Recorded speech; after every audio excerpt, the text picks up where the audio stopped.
Передача «Парад профессий», которую будем вести мы, Анастасия и Константин, поможет ребятам и девушкам определиться со своей будущей профессией. В ней мы осветим специальности, которые они могут получить на базе нашего города в учебных заведениях. В Канавском строительном техникуме обучают 5 различным специальностям. И начнем мы со специальности «сварщик». Форма обучения очная. В течение 2 лет и 10 месяцев ребята получают весь объем практических и теоретических знаний. После получения диплома ребята могут устроиться на работу в любом уголке нашей необъятной родины. Давайте посмотрим, чему научились ребята 3-го курса. У них не за горами защита дипломных работ. Открытый урок проводит мастер производственного обучения Мавлютов Рашат Абдулхакович. Здравствуйте, ребята! На заводе сварщик работы выполняют бригадами. Обычно они соревнуются между собой. Мы тоже проведем сегодня соревнования между бригадами. Каждый член бригады должен чувствовать ответственность перед коллективом и эффективно работать коллегами. Первая бригада в количестве 5 человек. Присутствуют все спецодежды.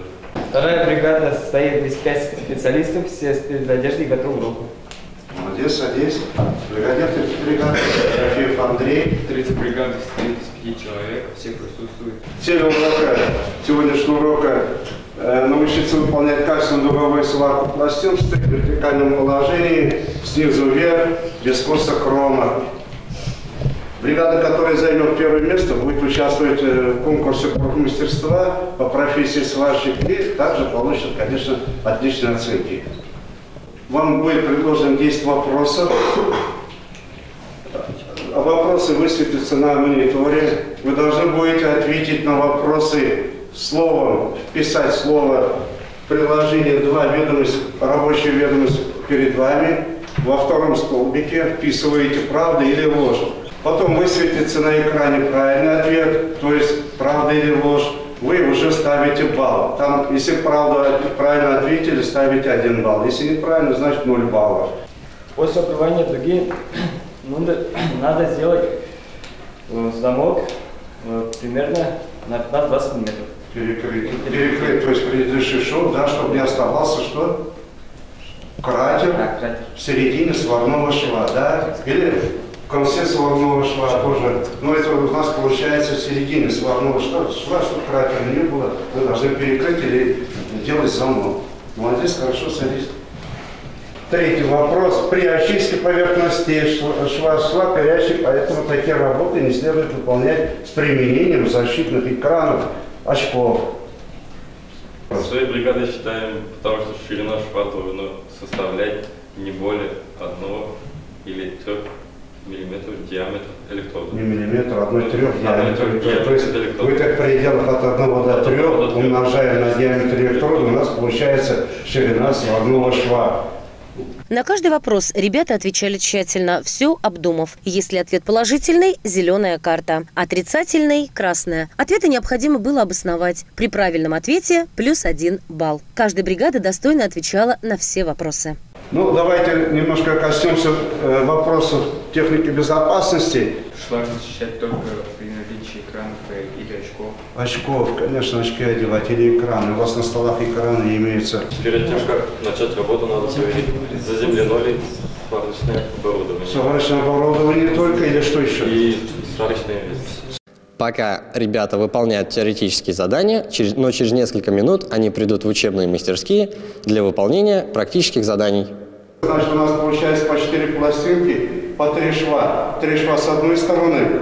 Урок-то повторный у нас. Я вам показываю сейчас выполнение сварки не буду. Вы уже прекрасно знаете, каким образом поднимать вертикальное положение снизу вверх. С одной стороны 3 шва, с другой стороны 3 шва. Получается 6 швов. На выполнение вам 5 часов. Пластинки для выполнения практического задания, по 4 штуки пластинки. Раздаете каждому члену бригады по 4 пластиночки, они должны приступать. Объясните, что каким образом их прихватывать и так далее. Как бы вы все равно у меня бригадиры сознательные. Сегодняшний урок, конечно, считается открытым уроком на сегодняшний день. Это мероприятие мы сейчас проводим вот такие соревновательном характере. Тем более очень нравится ребятам игровая форма.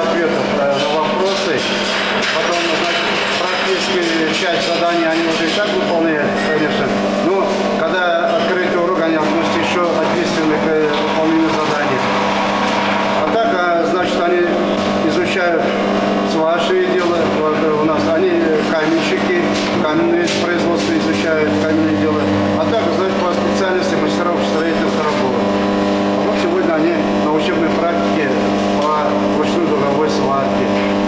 Количество ребят 15 человек сегодня, 3 бригады работают, соревнуются. В конечном итоге мы, конечно, выведем итог, то есть сделаем замечания, какие они там пропустили, допустили и так далее. По истечению отведенного времени ребята показали мастеру свои изделия. Оценив качество сварочных швов, Рашат Абдулхакович подвел итоги. На сегодняшний день за практические задания, какие оценки вы получили? А так, в общем-то, неплохо. Какие оценки у нас получились? Васильев 5, Гурьев Алексей 5, Гурьев Александр 5. Мне понравилось вот именно соревнование, показать себя, что ты лучше. Мы доказали, наша бригада выиграла. А учитель все хорошо объясняет, объяснил, мы сделали. Делу время, а потехе час. Так гласит русская пословица. Итак, после трудоемкого производственного урока мы решили посетить литературный вечер памяти Владимира Высоцкого.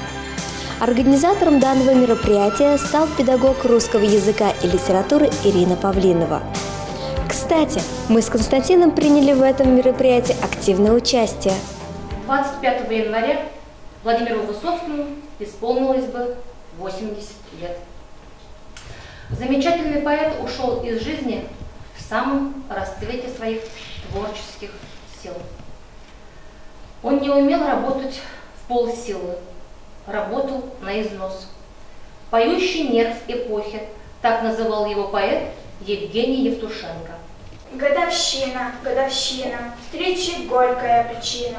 Наступила тишина, помяни его страна. Голос Высоцкого зазвучал по всей стране. Он не просил, чтобы его слушали, не повторял самого себя, не требовал стадиона. Высоцкий был личностью гражданина.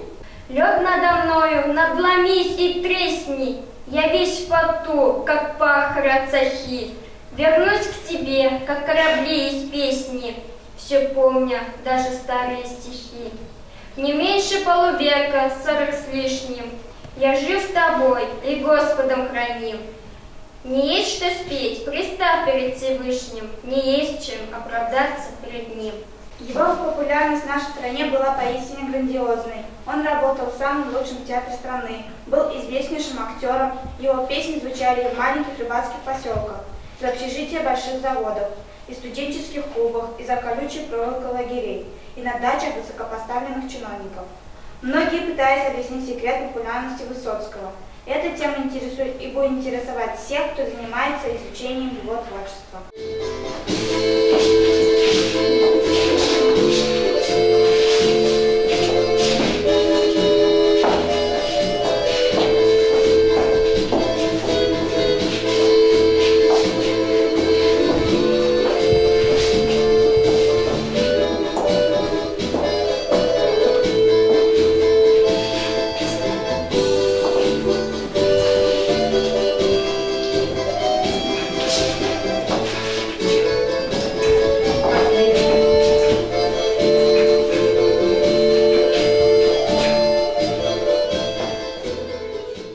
Высоцкий не сразу определил, что хочет быть актером. После окончания школы он поступает в Московский инженерно-строительный институт, где, проучившись полгода, бросает.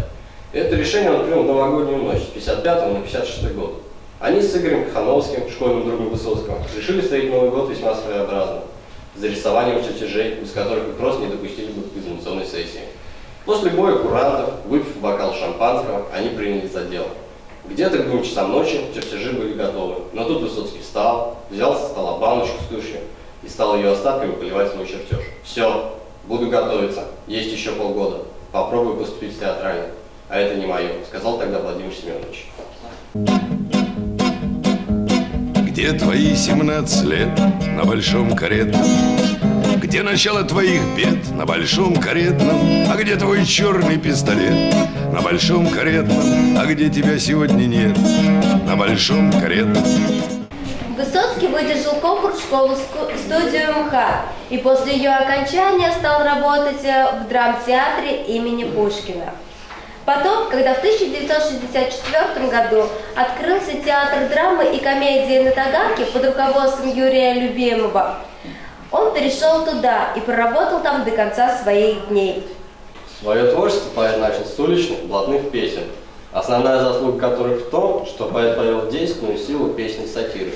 И песней стал бороться с недостатками нашей жизни за оздоровление общества. Был неумолим к себе, работал 18-20 часов в сутки. Ему не присваивали званий, не удостаивал внимания критика и не публиковали его стихов. Все свои концерты Высоцкий неизменно начинал с песни «Братские могилы». Он войну сделал понятной для всех. Пел так, что у зрителей выступали слезы на глазах. На братских могилах не ставят крестов, и вдовы на них не рыдают. К ним кто-то приносит букеты цветов, и вечный огонь зажигают. Здесь раньше вставала земля на дыбы, а нынче гранитные плиты. Здесь нет ни одной персональной судьбы, все судьбы в единую слиты. Поэзия Высоцкого проникнута большой любовью. Он всегда был лирик в первую очередь. В 1967 году в театре на Таганке французская актриса Марина Влади увидела Владимира Высоцкого в спектакле «Пугачев» в роли Хлопуши. В 1970 году 1 декабря стали официально мужем и женой. На вопрос корреспондента: «Как вам удалось за 12 лет не растерять чувство влюбленности?» Она ответила: «Представьте, удалось. Он был больше, чем муж. Он был хорошим товарищем, с которым я могла делиться всем, что было на душе». Не поминайте ни добром, ни лихом. Зажгите молча тонкую свечу, и пусть в округе будет очень тихо, а вдалеке лишь музыка чуть-чуть. Не надо слов, ни хоровых, ни сольных. Пусть время плещет сквозь его причал. Такие люди тишины достойны. За нас, за всех он криком откричал. 25 июля 1980 года поэта не стало. Поклониться своему кумиру пришли 1000 людей. Людское море. Никита Михалков написал стихотворение памяти Высоцкого. Он не допел, не досказал всего, что было пульсом и в душе звучало. И сердце отказало от того, что слишком долго опыта не знал. Он на эстраду больше не взойдет, так просто, вместе с тем, так достойно, он умер. И все же он поет, и песни дадут нам жить спокойно. Я когда-то умру,